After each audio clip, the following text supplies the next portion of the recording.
to this episode of Chakmah, Choter, the 20th part in our series as we continue to explore what the Choter is going to be tasked with accomplishing as we move into the last days. Yahweh has been exceedingly revealing in his second to last prophet, Zechariah, as he has outlined precisely what will transpire prior to his return. This is a statement from Zechariah 8. We concluded our last program on Family Hour last night with it, and we'd like to resume there so that we can continue on in context. Thus says Yahweh of the spiritual envoys, those of you who will be listening in those days to the words from the mouths of the prophets, who, for the benefit of the relationship and to reveal the straightforward path to get the most out of life, in the day the cornerstone was set and the foundation was established for the family house and home of Yahweh, of these spiritual envoys, so that the royal residence and temple would be built, your hands would be firm, strong, and your influence steadfast, restoring and empowering. I would dare say that if I had seen this passage 10 years ago, if we were covering it even 5 years ago, I might have been reluctant to draw the comparison that is actually necessary to understand it. And that is because God is saying that to those who are listening to the words of the prophets who were there that day that the house for Yahweh was established. Well, there were no prophets when the second temple was built. There is no third. And so this has to be directing our attention to when the cornerstone was set and the foundation was established for the house of the family of Yahweh between the time the 89th Mizmor was revealed by Yahweh to celebrate the achievements of God's Son, the Messiah, the Son of God, our Savior, our returning King. That was in 968 BCE, year 3000. 7 years later, another of Yahweh's prophets would ascend the Temple Mount that Dode had acquired, and he would provide what is the Sermon on the Mount. In that Sermon on the Mount, he would draw particular attention to Anachri, who would convey the message to God's people in the last day. And when one considers the 89th Mizmor, the most adroit retelling of it, the most complete and accurate presentation that has ever been provided of it, is in the Coming Home volumes of Yada Yahowah, as well as part of the Yahowah blog. You will find an entire series devoted to Dode's song in these series of presentations. And the second part of that, which is the Sermon on the Mount, where Solomon introduced the Anachri, to whom his people must listen in the last days and actually do what the Anachri requests of them if they are to live, was not even appreciated by anyone until I translated it some 7 or 8 years ago and began to expound on who that Anachri really is. So in the midst of a series of prophecies that speak to the very last days that play out before God's return, with a statement after statement pertaining to that time, we find God going back in time to say, do you recall, did you listen to the prophecies that were made while the foundation of the house for Yahweh was being built? And if you have, then there's two prophecies you're going to recognize. One is an explanation of the 89th Mizmor and the fact that the 89th Mizmor, the song to Dod, presents Dod as the Son of God, the Messiah, the returning King, and our Savior. When presented correctly, it's the greatest discovery in human history.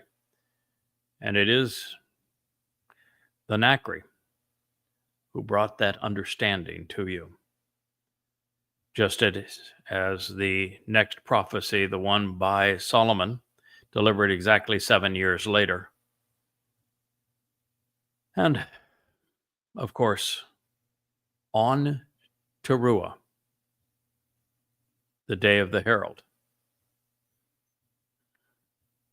points to the one who will fulfill Towrah, the day of the herald, exactly 3,000 years minus 7 of that date. It's pretty amazing, isn't it? But that's what's being addressed here. I'll read it to you again so that hopefully you'll pick up on all the nuances that God is sharing and you have a better appreciation for why God brought up what occurred on the day of the herald, and as the cornerstone of Yahweh's home was set, representing Dod through the 89th Mizmor, that you understand why we're here. We're here to reintroduce Yisrael to their Messiah, Son of God, Savior, returning King, Dod, and the one who speaks authoritatively about Yahweh, to call God's people home. Thus says Yahweh, Sabah. Those of you who will be listening in those days. Well, those days that he's talking about are the end days. He's talking about on Towrah, after all the Israelites have been brought back home, after the end of the time of Yaakov's trouble. So those of you who will be listening at that time, in those days, to the words from the mouths of the prophets. Well, the words of the mouths of the prophets, they're the ones who in the day that the cornerstone was set for the foundation of Yahweh's house and family, this royal residence, the temple. Well, of them there were two. The one through whom Yahweh revealed the 89th Mizmor, and through Solomon, who provided the commencement address at the completion of the temple. And it says, of these individuals, they would then be on solid footing, their influence steadfast, their hand restoring and empowering. Zechariah, memorable man of Yah, 8:9. The most rational way to interpret this is to see it as Yahweh acknowledging that the three aforementioned prophetic accounts pursuant to building his home have not only applied and contributed to the impending family reunion 10 days after the day of the herald, and to all who are gathered to being right with God at this moment, the ones who have realized that they spoke to this purpose and who have pursued the benefit to its natural conclusion. are now being appreciated for their contributions. Now, before we recognize Solomon's dedication speech at the moment that the Hekal of Yahweh's Bereth was delivered, let's proceed a little deeper into the 8th chapter of Zechariah, Yah's memorable man. And then I'm going to go back to that passage that Solomon gave, because we have just recovered in previous programs, twice, I think now, maybe even 3 times, because I love it so. 2 Samuel 7, which is about the creation of Yahweh's home and who lives in homes and who is building what for whom and what Dod's role is going to be in our future. So having accomplished that, we will now turn to this profound statement momentarily from Chronicles.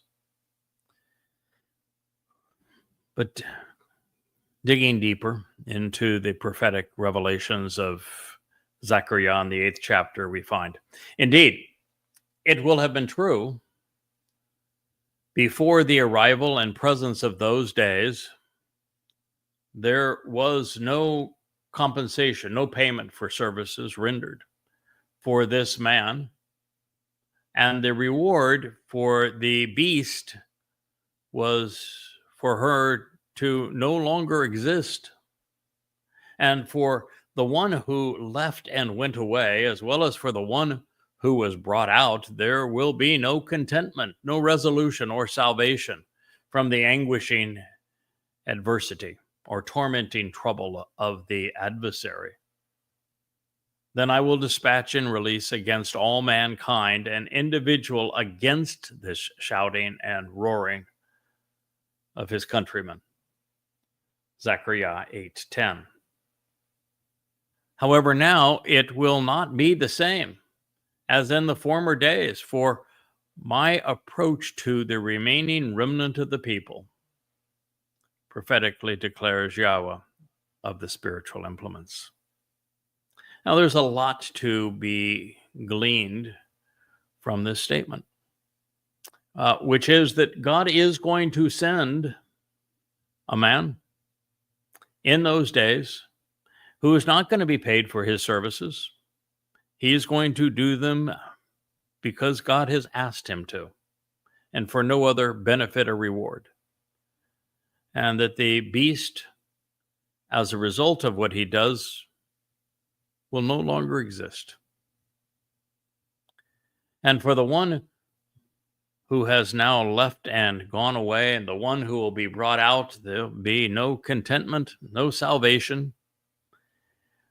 We're going to drive away the naysayers, those who have come to harm God's people, those who have denied Dod, Yahweh's name, will be gone. And then God is going to dispatch against all mankind this individual whose job it is to collectively shout against, roar against all of those who would speak on behalf of religion and politics. It is a rather profound insight, I think, and it's one that we really do have to process.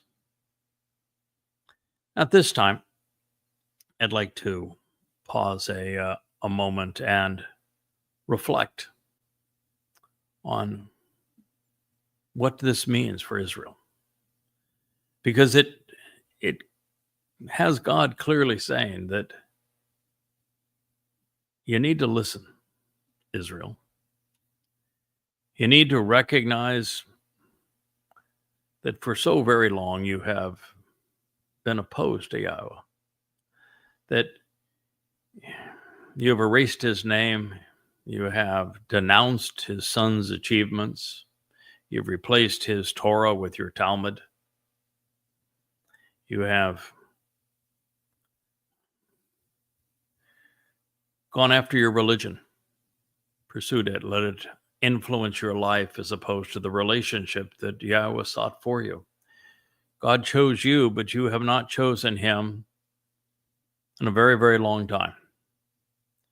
You told God to go away, that you never wanted to hear from him again. And he has accommodated that request and will continue to do so until a significant number of you choose to return, at which point he will return to you. This is the message that Yahweh is offering his people. It is what you now have an opportunity to capitalize upon. And as we sit here now, the big challenge is that there are so few in Israel, even to this moment, who are willing to listen to God. You listen to your rabbis, you have been misled by them for a very long time. They have sold you out. As I shared in the presentation against Christianity this morning, it's the rabbis who have brought all three of the most deadly menaces plaguing Israel today and Jews worldwide. So rabbis who schooled Paul as a rabbi so that he could do what could not have been done had he not been trained as a rabbi. And that is to rip off, misappropriate, misquote statements from the Torah and prophets because he had been trained in them and had the mindset of a rabbi, which is to replace God's words with man's words, to be argumentative towards God, to replace God with man. And because of that training, he was in position to create the myth of Jesus Christ, and he did. And in the next 14 books that comprise the Christian New Testament, Paul wrote them all. He inspired the book of Mark and Luke and Acts. And a myth was born. Dode was counterfeited. Identity theft had been perpetrated. We were now dealing with replacement foolology. And nothing has ever been the same. It's perhaps the greatest crime ever committed, not just by Paul for having perpetrated it and getting billions of people to believe what is an obvious lie, but also the rabbis for allowing it to happen. Not only having trained Paul to do this dastardly deed, but allowing him to lie in this manner when you had such evidence to refute him, to do what I've done, to explain that the 22nd Psalm negates any possibility that Paul was telling the truth, because it's Dode that was crucified, fulfilling Passover. Because Yeshaya 9 declares that Dode is the son who was given to us. Because 2 Samuel 7 reveals that Dode is the one who is returning as king, and that it is his throne forevermore. Because Yirmiyahu 31 says that when the covenant is finally restored, it will be renewed and reaffirmed with Yisrael and Yehudim, not with Goyim or Christians. And that the difference between the covenant as it currently exists and as it will exist is that the Torah will literally be written inside of us by God, negating any possibility of a New Testament. In the first 30 Mizmor, Dode says over and over again that he is the Son of God, that he is the Messiah. And Yahweh concurs with him. He explains that he is volunteering to fulfill Pesach, Matzah, Bakurim. In Daniel 9, we have Dode as Gabriel telling us exactly the day that he is going to arrive to fulfill Pesach, Matzah, Bakurim in year 4000, 33 CE. And he did it. In Isaiah 53, when he talks about the lamb bearing the guilt of his people, Yeshaya introduces the presentation telling his people that they need to listen to and come to appreciate, identify the one who explains who the Zeroah are. And that the Zeroah are Moshe, who explained the purpose of Passover, Dod, who is the sacrificial lamb of God who fulfilled Passover, and his Bashar, herald, this Nachri that Solomon would speak of, this one that is being spoken of here in Zechariah 8, who would explain this to God's people. First time ever that the Zeroah has been identified as such. And that's the preamble to understanding Yeshaya 53. And throughout the book of Yeshaya, the prophet is keen on explaining precisely what Dod is going to accomplish. And so it should have been exceedingly easy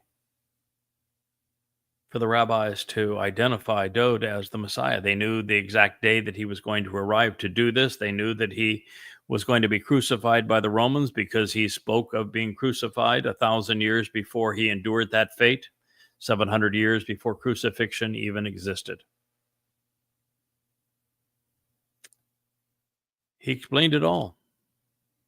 Every detail. He then told of his fulfillment of Pesach, Matzah, and Bakurim again, and the 88th Mizmor song. God even tells us in Zechariah 12 that he's returning with Dod, and he even says that Dod is the one that you pierced, crucified. It is unforgivable that the rabbis failed to acknowledge the hundreds of prophecies regarding Dod.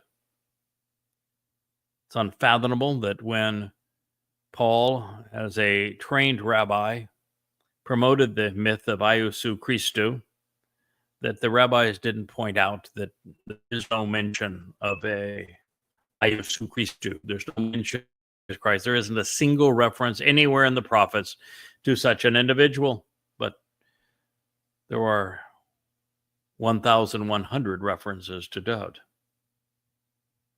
And that Dod was named in every prophecy that was misappropriated to try to justify the myth of Iesu Christou. And then when Paul's letters were first published, starting in 52 CE, not a single rabbi took him to task and said, you have misquoted everything.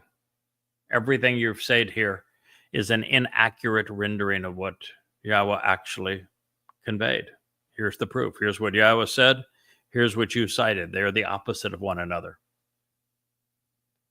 To discredit it, to nip Christianity in the bud so that it wouldn't devastate God's people for the next 1,800 years, creating the environment that so demonized and dehumanized Jews that the Holocaust was possible in the Holy Roman Empire that had become Europe.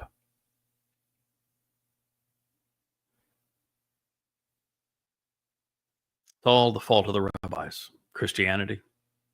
And then when the rabbis went on from failing to recognize the hundreds of prophecies regarding Dod fulfilling Pesach, Matzah, and Bakurim, so that it wasn't until I revealed it a few years ago that anyone had even considered it. And even now that I have brought it to your attention, there's no rabbis that are coming clean and say, yeah, we screwed that one up.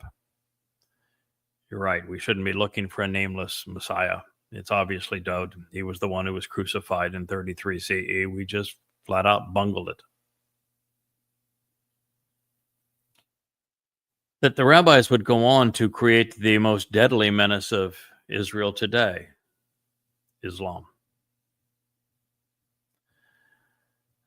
The initial surahs of the Quran are all plagiarized from Hanif poetry, and that's Arab converts to Judaism in Yemen wrote the type of rhythmic, rhyming prose that is the basis of the first some 80 surahs chronologically. Judaism was responsible for those.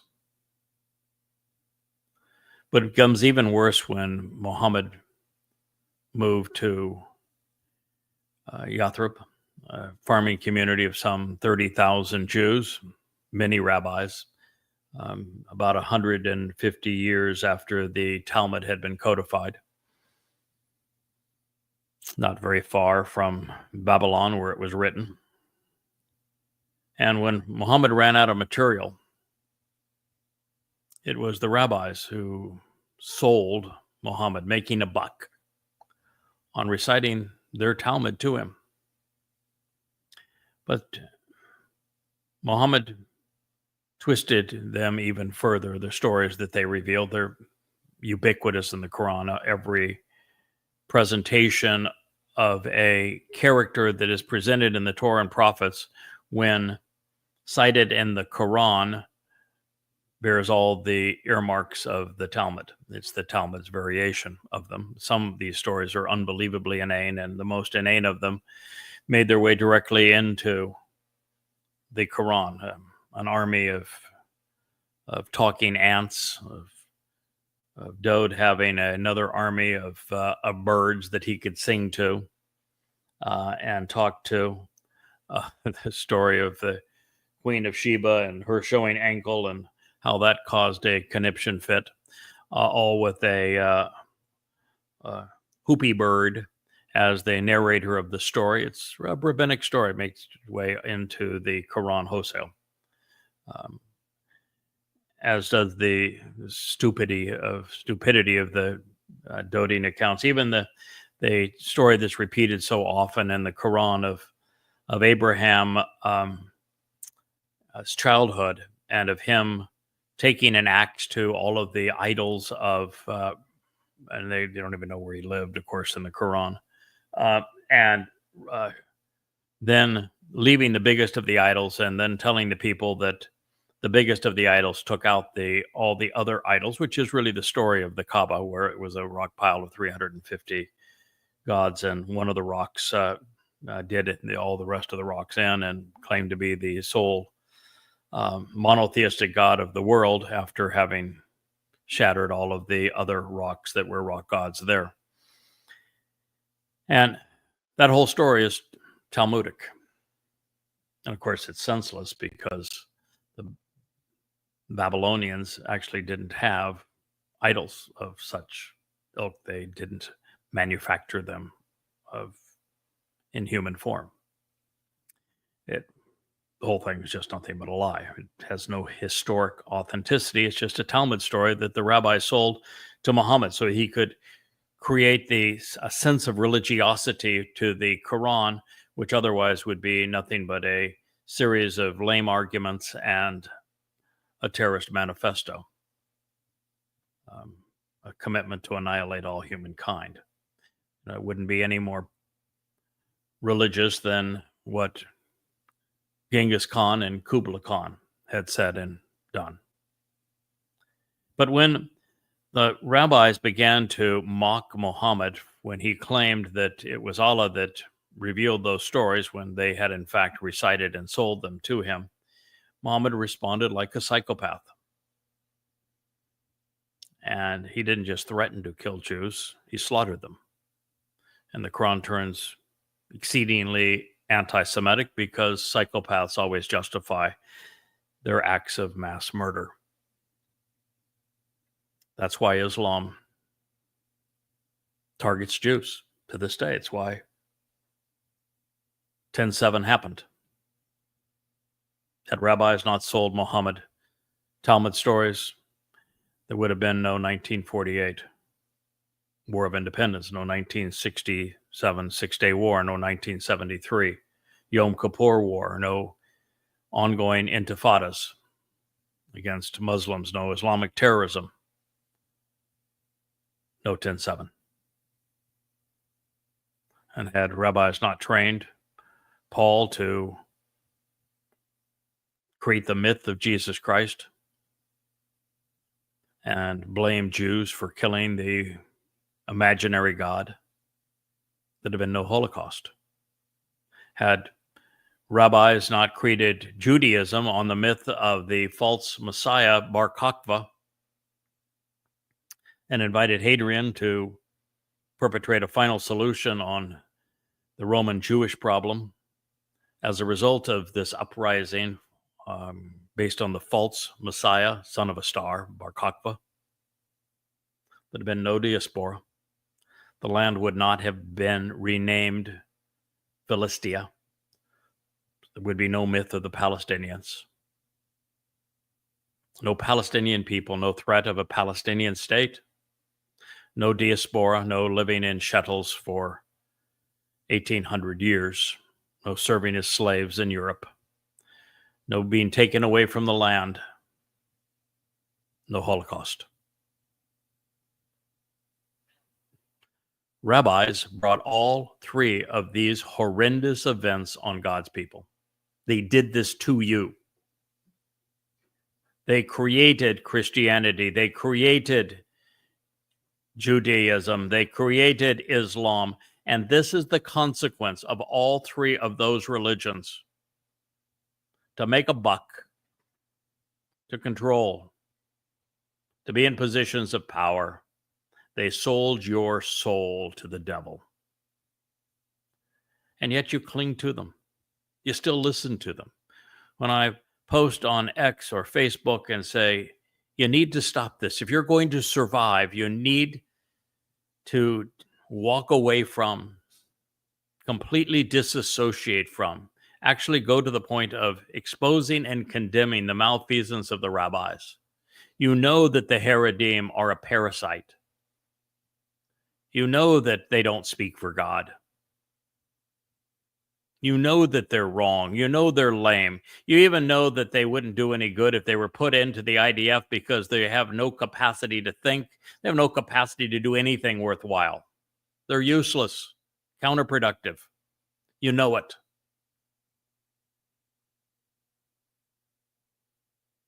But you just can't go that next step. You can't accept the realization that Yahweh's name is key to knowing him. And you believe the rabbinic tripe that you have to refer to him as Hashem or G-D. Why in the hell would you call him G-D? I mean, are you familiar with the son of Jacob named God? Don't you know it's spelled exactly the same way? You want to write G-D for the tribe? Don't you know that God uses El and Elohim to present both himself as God and also to besmirch false gods? He didn't have any problem saying it, did he? Do you know that God calls out by name Baal, the Lord, and condemns him? And Asherah, the queen of heaven, the mother of God, he didn't have a problem saying the names of false gods, did he? And so you've misinterpreted what God said. The names of false gods should not be promoted on your lips as if they were true. But there's nothing wrong with condemning them, as I condemn the notion of Allah and Jesus. And then after Rabbi Akiva is solely responsible for the myth of Palestine that is haunting Jews today because of his false Messiah, Bar Kokhba. You don't even have the presence of mind to say, we ought to stop saying that word.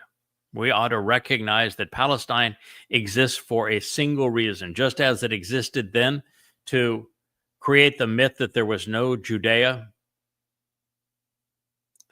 He said it to mock Jews, to annihilate any revival amongst Jews, any longing for their land. The same reason that Yasser Arafat revised the term in 1968. The word is created solely for the purpose of annihilating Jews, obliterating Israel. And yet you say it, your politicians say it, your media spokesperson say it. To a person in Israel, you use it. It's like you're paying for your own funeral. That brings me to one other thing that I want to talk to you about today, and that is the realization that there are two groups now, two voices, maybe three in Israel that are all wrong. You have the progressives who want to do any kind of a deal with the Muslims to return the final 20 living hostages. They would capitulate to the devil. They don't care what the future would bring. They don't even understand today how they're going to understand tomorrow. They have no idea that trading for and capitulating to Islam for 20 living people will cost $2 million going forward. And they can't even do the math as to why that's wrong. Mainly because they hate the government. They hate the elected government of Israel more than they hate Islam that perpetrated 10/7. It's holding those hostages. Then you have the Haredim who are looking for nothing but handouts. They want to be parasites. They have no interest in making any contribution to Israel. And they vote as a unified bloc because the rabbis control their lives. Tell them what they can read, what they can think, what they can do, who they vote for. And they have a bloc for the sole purpose of maintaining their parasitic lifestyle, destroying Israel from within. And then you have a very large number of Israelis, the majority of Israelis, who are right-wing politically, patriotic, Zionists, want to occupy all of Israel. Listen, I'm patriotic for Israel too. It's the only country in the world I'm patriotic for. And I want Israelites to live in all of Israel as well. And I want Israel to hold the Muslims accountable who perpetrated and accommodated and celebrated 10/7. But it's that group that is constantly promoting this idea that Israel is right in eliminating Hamas, and that Hamas can be finished, and that Netanyahu's war goals are achievable. It's insane. And I'm not telling you this because it's obvious now, even though you don't seem to get it.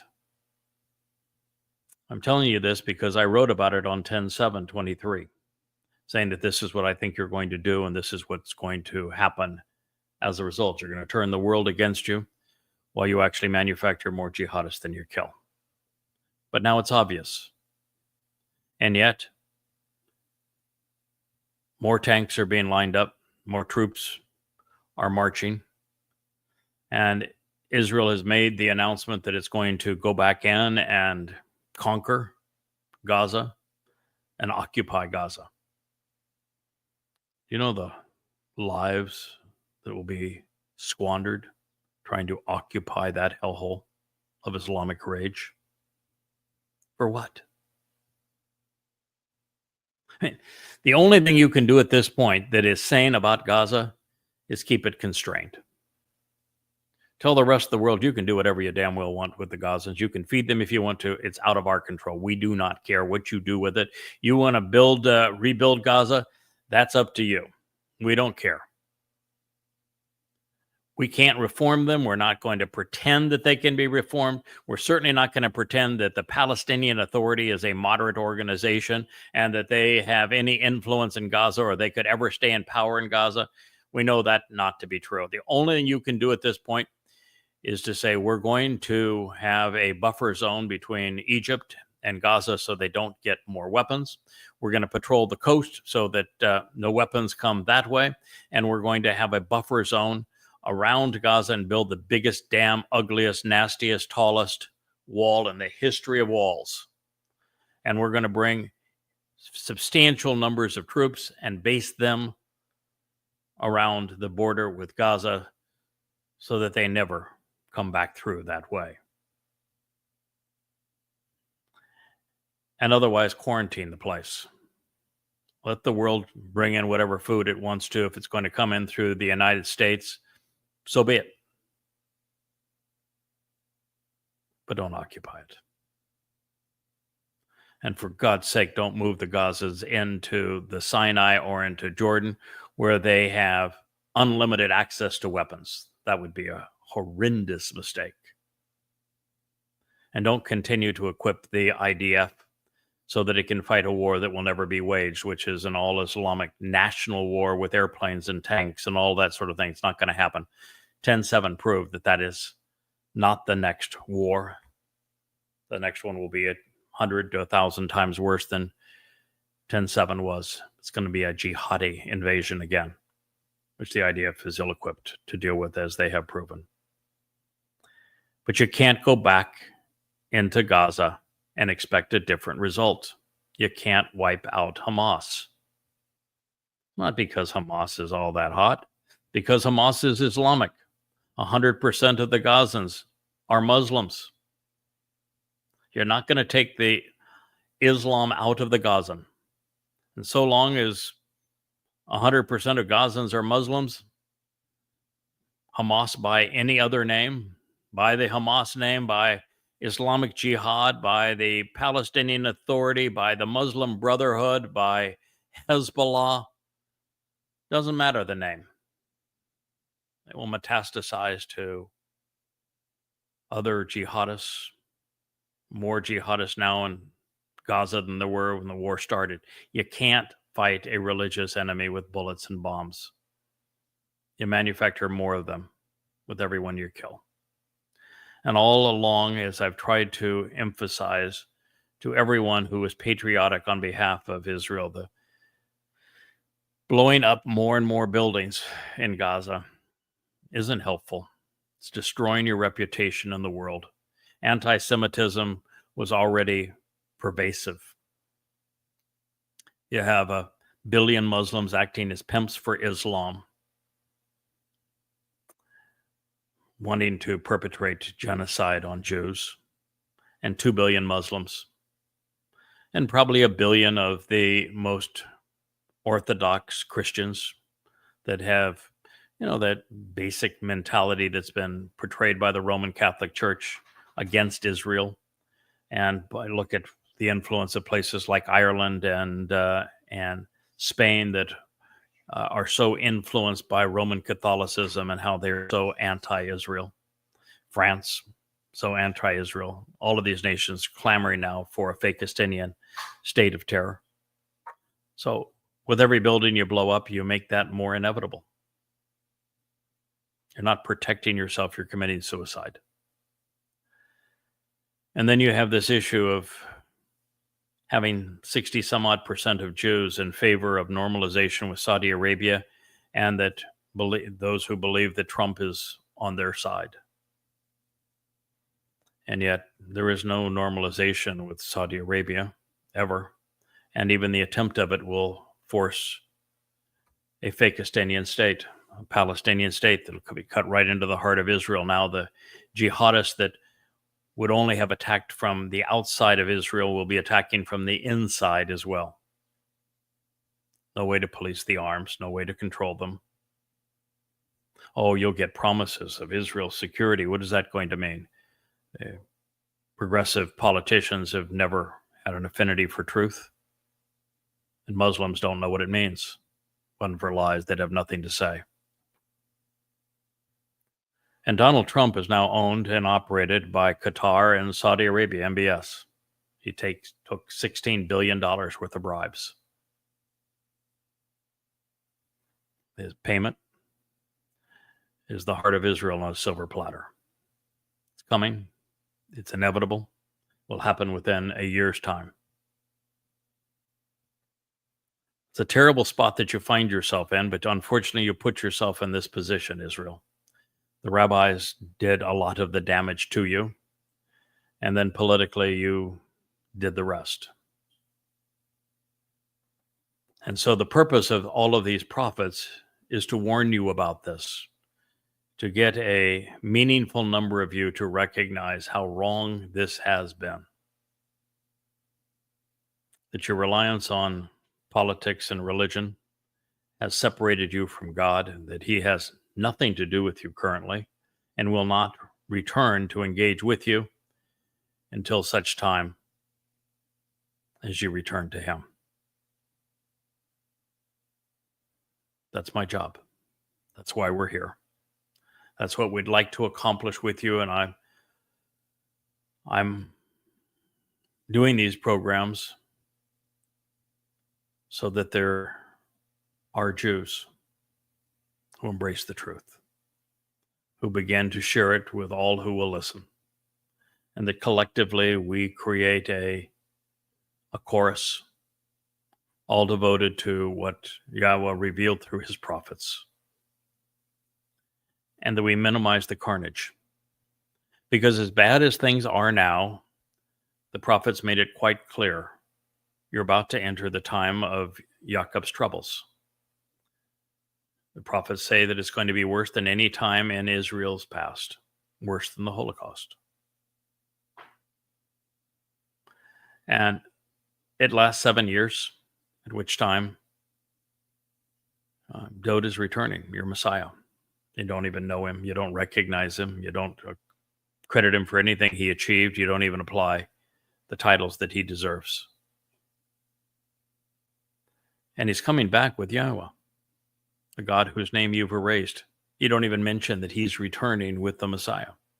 And Messiah isn't even one of the most important titles attributed to Dod. It's a very minor title associated with him.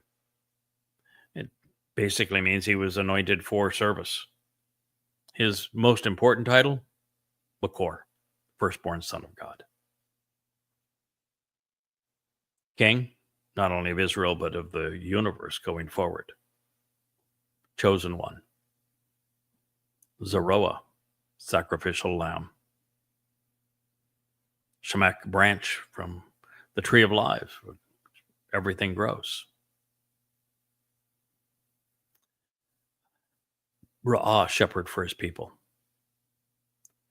The one who is set apart, unique, special. Prophet. Dod is all of these things and more. And yet you don't credit him with much of any of it. And even when you pretend that you're draping yourself in the Star of David, it's not David's star. Not even David's, not even his name. His name is Dod. It means beloved. You'll find it in your name. Yahud means Yahowah and Dod. Therefore, Yahweh's beloved. And Dod didn't have a star.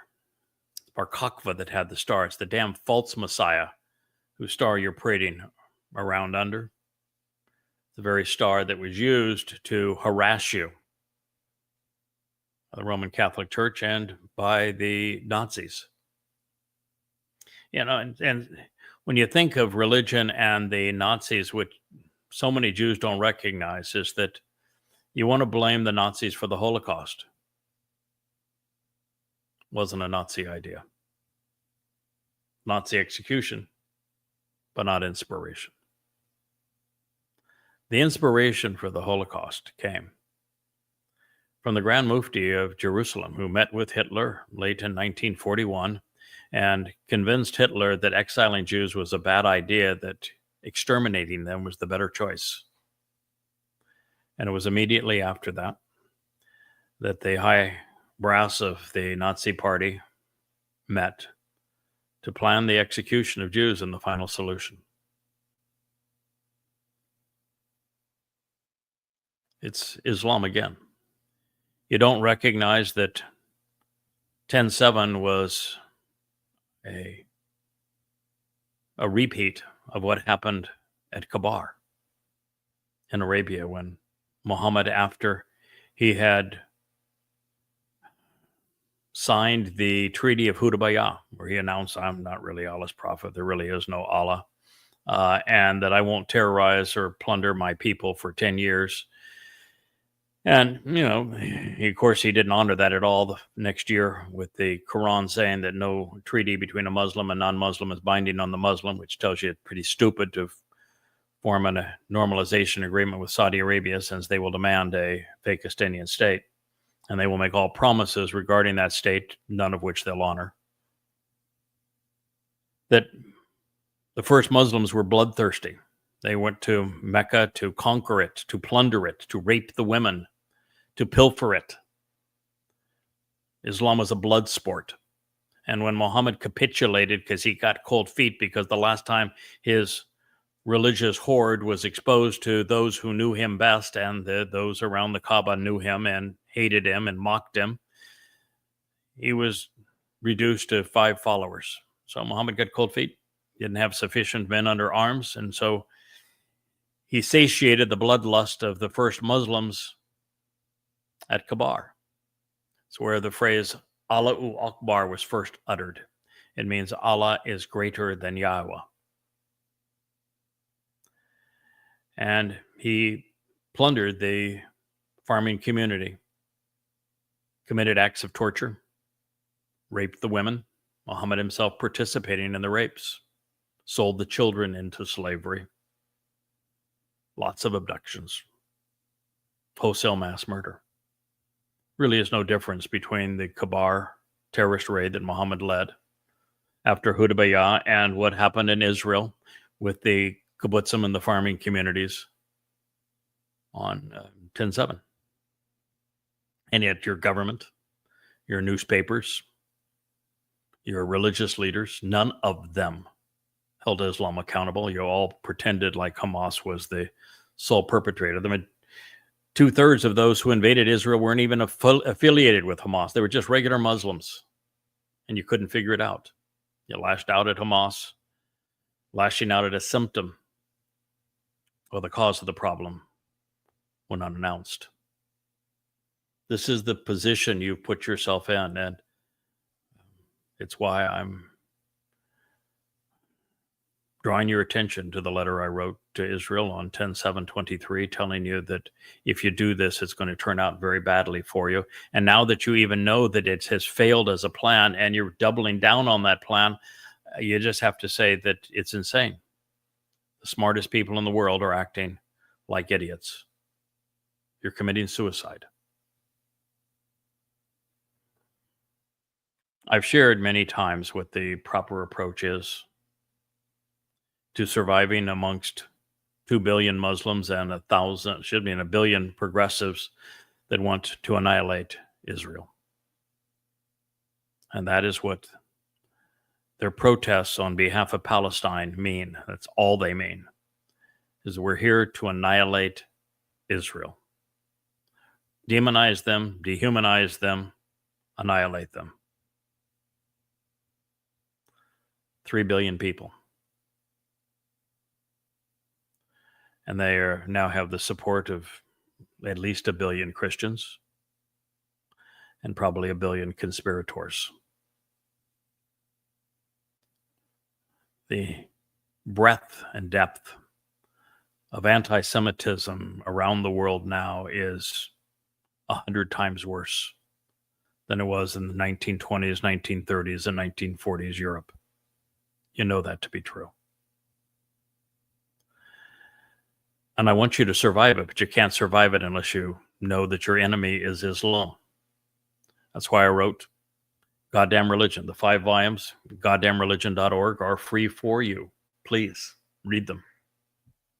Free in their entirety. 4,250 pages of documented proof that Islam is a death cult, that it is a order to annihilate all humankind, starting with Jews. You need to know the truth and respond intelligently based upon that. You need to tear down the Dome of the Rock and Alaska Mosque that inspired such carnage against you. You need to realize that trying to save the hostages as your primary goal is suicide. It is why they abducted them. And if you reward them for abducting them by trading for them, all you're going to do is encourage more of what has happened. And the next time it's going to be 1,000-fold worse.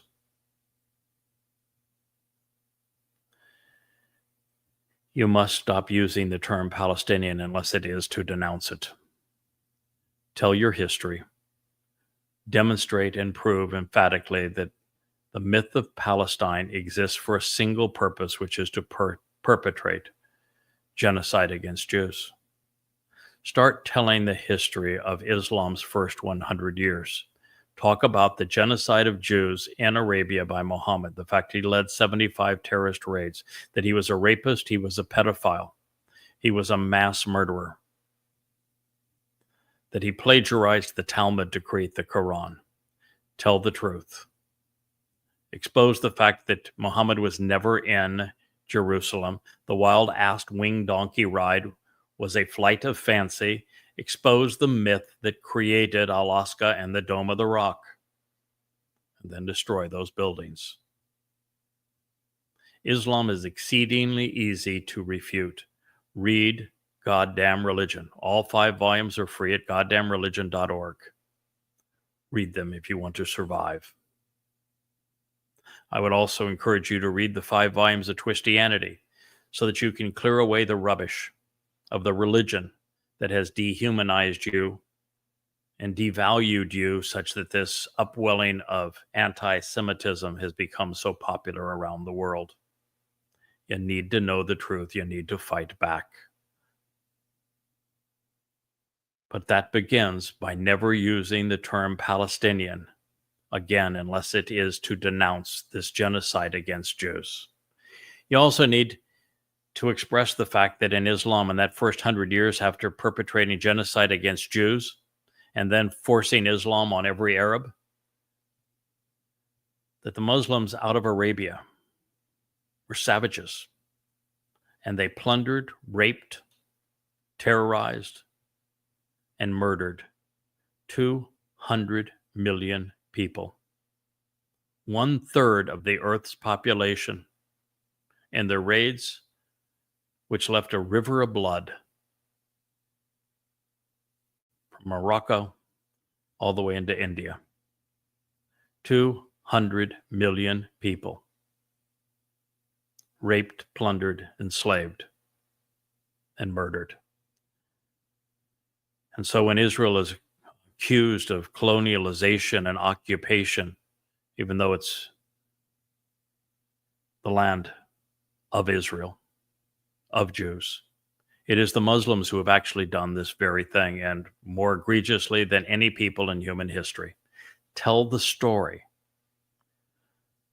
I begged Israel on 10/7 to tell the story of every Jewish life lost,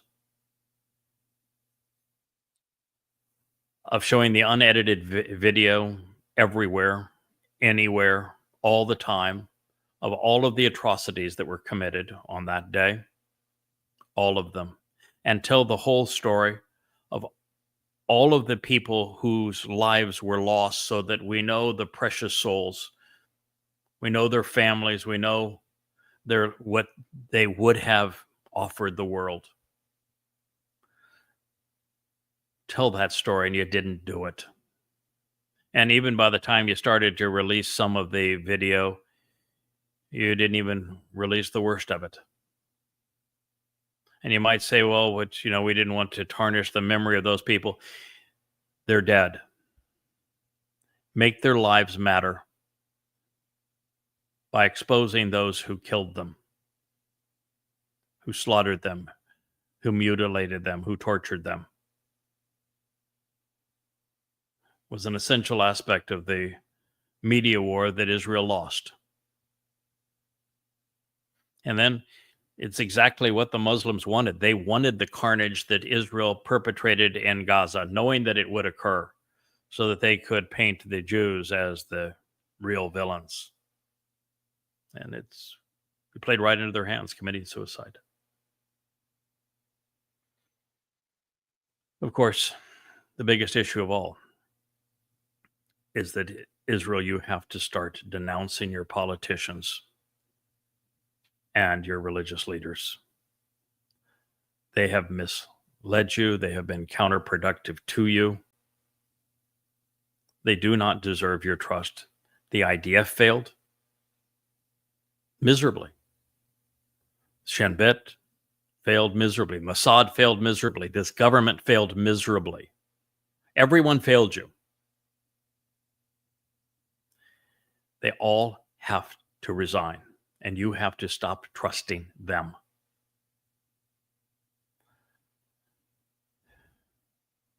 Of course, to survive, you can't be a house divided. You can't have 20% of the progressives in Israel trying to bring down the government and 20% of the Haredim being parasites of the government. That's not going to work. And across the world, in America and Europe, the most shrill of the progressive voices calling for the demise of Israel are Jews. You are very much a house divided. And you have been a house divided for 3,400 years. Even during the Exodus, Moshe couldn't stand you. Moshe gave up. He told God, you might as well just kill me. These people are impossible. The Exodus was not a joyous experience. It was horrendous. Jews didn't listen to God. They're not listening now. And more than anything, that's what needs to change. You need to silence the voice of Judaism. Diminish the voice of politics. And listen to the voice of Yahowah. It is why there are 25 of the 35 books on the shelf at YAHOWAH.com, all free for you, that are based on amplified translations of the Dead Sea Scrolls, cleansed of the diacritical markings. The truth brought to you as you've never seen it before, with thousands upon thousands of profound insights that will take you back to God, save you from all of this carnage, lead you back home, bring peace, genuine, lasting peace. So this has been a unique episode of the YAHOWAH blog. I know it's a message that's difficult for you to hear, but Israel, those of you who continue to turn a deaf ear to this, I'm sorry to say you're going to die. The next 7 years is going to be horrific beyond your imagination. And there's only one solution. It's YAHOWAH. Thank you for listening to this, the YAHOWAH blog. I'm your host, Craig Winn.